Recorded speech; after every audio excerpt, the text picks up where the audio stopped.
Assalamualaikum warahmatullahi wabarakatuh. Ketemu lagi di channel Gudang Ilmu 42. Kali ini kita akan membahas mengenai materi penyajian data, masih di materi kelas 7 semester genap.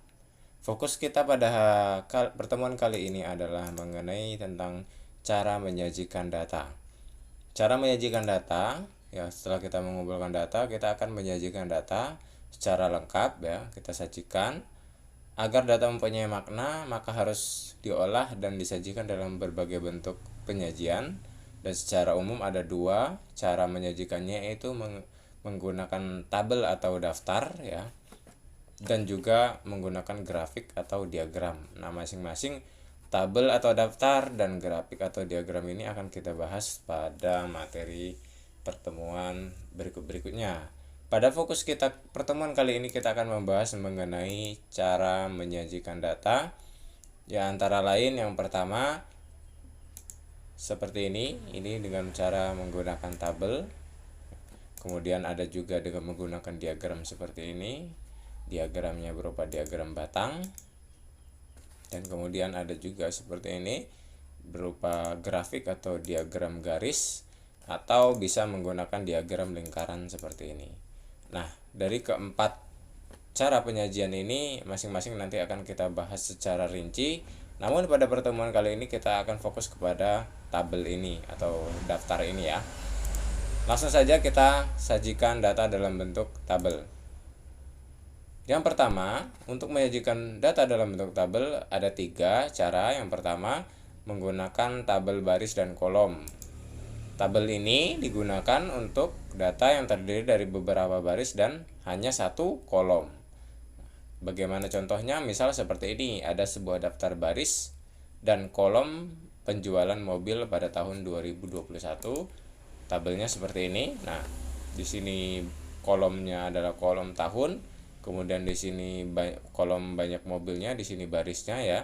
Jadi dari tabel ini bisa kita pelajari bahwa bagian di sebelah sini ini disebut dengan baris, dan bagian di sebelah sini disebut dengan kolom. Jadi jangan sampai salah untuk menyebutkan mana yang baris, mana yang kolom. Jadi kalau kita ulangi seperti ini, bagian sebelah sini artinya yang bagian sebelah sini, bagian sebelah bawahnya, yang bawahnya, dan seperti ini kita sebut dengan baris. Kemudian bagian yang horizontal ke vertikal ke bawah itu disebut dengan kolom seperti ini, ya. Nah, kemudian yang kedua, kita akan belajar mengenai tabel kontingensi.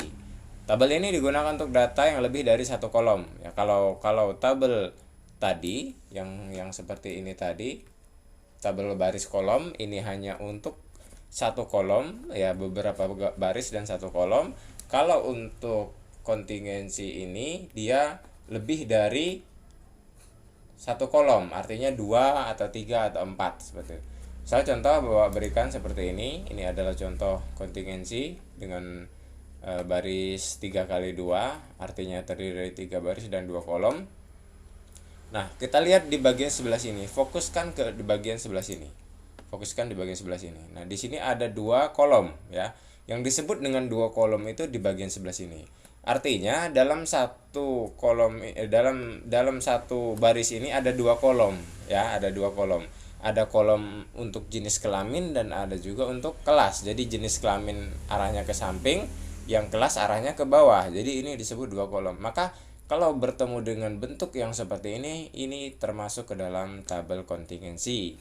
Misal contoh lain buat seperti ini. Nah, jenis kelaminnya laki-laki perempuan, sedangkan hobinya olahraga, otomotif, shopping, komputer, baru total gitu. Ini juga disebut dengan tabel kontingensi karena dia lebih dari 2 kolom. Nah, ini, ya, jadi kolom di sini, ya, yang harus kita pahami.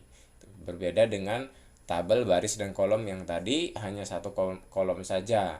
Untuk tabel kontingensi ini dikatakan dia tabel kontingensi jika ada 2 kolom seperti ini. Lanjut ke yang terakhir, yang ketiga, yaitu tabel distribusi frekuensi. Tabel ini digunakan untuk data yang berupa kelompok, data kelompok, ya, yang sudah dikelompokkan. Kalau kedua tabel tadi Yang tabel pertama baris dan kolom, tabel kedua tabel kontingensi untuk data tunggal biasanya. Kalau untuk distribusi frekuensi itu untuk data kelompok. Misal contoh seperti ini, nilai PH 1 di kelas 71 di SMP Negeri 42 Barat Lampung, Bapak kelompokkan menjadi seperti ini. Ya, nilainya adalah mulai dari angka 51 sampai 60, nilainya sebanyak 5 orang. Nilainya yang terdapat nilai 61 sampai 70 itu 8 orang misalnya, atau 71 sampai 80 itu ada 10 orang. Nah, dan seterusnya ya sehingga jumlahnya 50. Nah, kita akan lihat pelajari satu baris ini saja. Nah, baris yang ini. Untuk baris yang ke bawahnya itu sama. Artinya di dalam tabel ini dapat kita baca bahwa ada 5 anak ya, ada 5 anak yang nilainya di antara 51 sampai dengan 60 ya. Ada 5 anak yang nilainya di antara 51 sampai 60. Bisa jadi nilainya 55, 59 mungkin ya, atau 54 atau 60 seperti itu. Sebanyak 5 orang. Ya, sebanyak 5 orang di baris pertama. Begitu juga yang nilainya maksimal ya 100. Itu bisa saja dia nilainya 99 atau 80 sebanyak 10 orang. Jadi ini data kelompok, jadi dikelompokkan. Berbeda dengan yang di atas tadi yang contoh-contoh sebelumnya itu data tunggal ya sendiri-sendiri. Kalau ini sudah berupa data kelompok. Nah, inilah bagaimana cara menyajikan data dalam bentuk tabel. Jadi ada 3, tabel baris dan kolom, tabel kontingensi, dan tabel distribusi frekuensi. Ini untuk memahami cara menyajikan data dalam bentuk tabel. Untuk cara menyajikan dalam bentuk grafik diagram akan kita bahas di pertemuan-pertemuan selanjutnya.